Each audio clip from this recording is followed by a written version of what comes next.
अस्सलाम वालेकुम and welcome to my YouTube channel. भाई आज की वीडियो के अंदर मैं तुमसे थोड़ा सा मैथमेटिक्स डिस्कस करने वाला हूँ। आज की वीडियो में मैं डिस्कस करूँगा ब्लॉक फीजिबिलिटी प्लान कि ब्लॉक बिल्ड करने में क्या प्लान होगा और उसकी कॉस्ट क्या होगी, कितना पैसा तुम्हारी जेब से जाएगा, उस एसेट की वर्थ क्या होगी, रिटर्न ऑन इन्वेस्टमेंट क्या होगा। ये सारी जो बेसिक मैथ्स हैगी ना, ये मैं तुमसे डिस्कस करने वाला हूँ। जो मेरा एक बेसिक आइडिया होता है एक ब्लॉक को बिल्ड करने का, इसके अंदर मैं कॉस्ट सबसे हायर एंड पे लूँगा और जो ROI है मैं वो सबसे लीस्ट एंड पे लेने वाला हूँ तुम्हारी सेफ्टी के लिए, ताकि सेफ्टी नेट ज़्यादा से ज़्यादा रहे। Just to explain it to you कि भाई किस तरीके से फीजिबिलिटी ब्लॉक की निकलती हैं और क्यों टेंशन नहीं लेनी है अपना टाइम या रिसोर्सेज इसके ऊपर इन्वेस्ट करते हुए।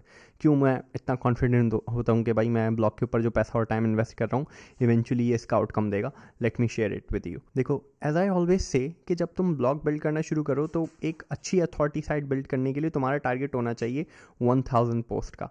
1000 पोस्ट के अंदर कंसिडरिंग अगर एक पोस्ट के ऊपर तुम्हारी कॉस्ट 2000 रुपीज़ भी लग रही है, कंसिडरिंग तुम लोकल राइटर्स हायर कर रहे हो, कुछ भी खुद नहीं लिख रहे हो और सब काम आउटसोर्स कर रहे हो, even in that case 2000 rupees पर post multiply by 1000 block post, तो तुम्हारी एवरेज कॉस्ट पड़ जाएगी 20 लाख रुपीज़ की 1000 आर्टिकल्स लिखवाने के लिए।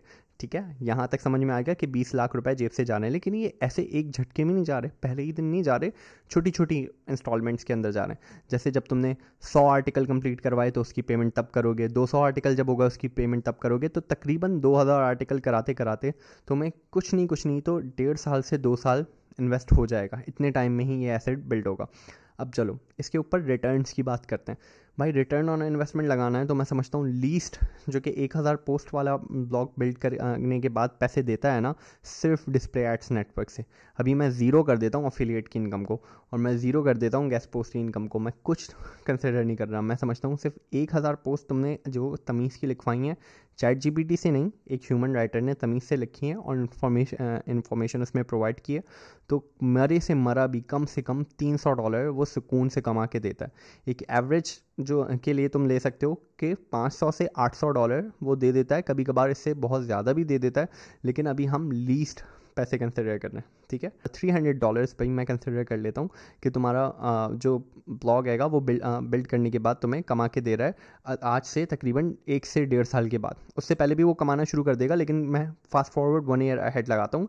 1 साल बाद तुम्हारा ब्लॉग बैठा हुआ होगा हर महीने $300 कमाने के लिए। $300 को अभी करंट के US डॉलर के रेट से तुम कंपेयर कर लो तो तुम एनी वेयर अराउंड 84,000 रुपीज़ से 90,000 रुपीज़ के करीब करीब हर मंथ कमा रहे होगे।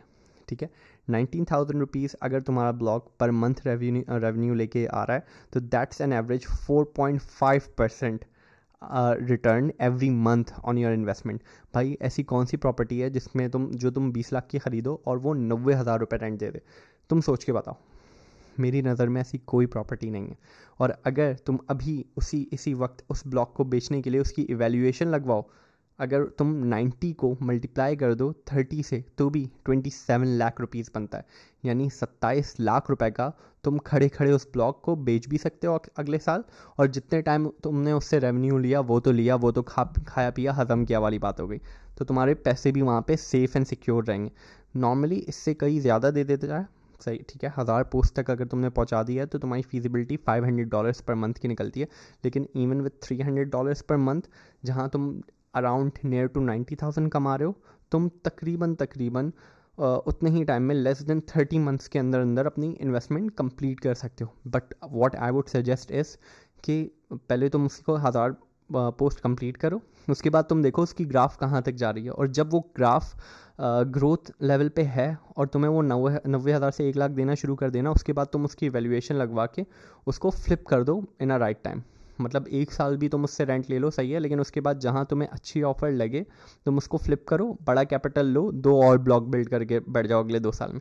तो इस तरीके से भाई हम मैथमेटिकल वे में कैलकुलेट करते हैं कि क्या फिजिबिलिटी बनने वाली है ब्लॉक की। अगर 1000 पोस्ट तक तुम इन्वेस्ट करोगे, $2,000 पर ब्लॉक पोस्ट के हिसाब से भी तो भी तुम 90,000 रुपीज़ पर मंथ तक कमा लोगे। लेकिन यहाँ तक पहुँचाने में, इतना कंटेंट डालने में तकरीबन तुम्हें 1.5 साल लग जाएगा।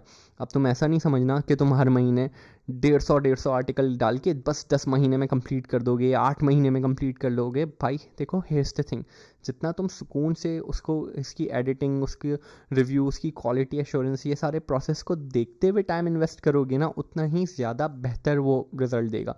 बस ऐसे ही कचरे की तरह जो दिल में आए वो डाल नहीं देना होता। You have to make sure that the quality is appropriate enough, जो कि व्यूअर के लिए इंगेजिंग भी हो, और उसके अलावा तुम्हारी कंप्लीट कंटेंट स्ट्रैटेजी तमीज़ से जारी हो। एक दफ़ा उसके प्लान के ऊपर ज़्यादा तमीज़ से वर्क कर लेना।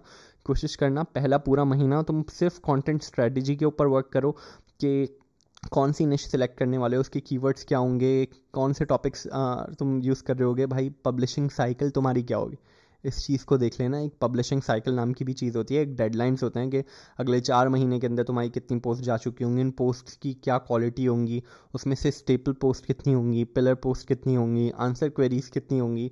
इस किस्म की चीज़ों को देखने के बाद तुम लेके चलना। उम्मीद करता हूँ इस वीडियो से तुम्हें काफ़ी कुछ जानने को मिला होगा कि किस तरीके से तुम अपने ब्लॉग को अगर स्केल भी करो तो स्टिल तुम प्रॉफिट्स में रहोगे। आज की वीडियो में इतना ही। अपना रखो बहुत ख्याल। खुदा हाफ़िज़।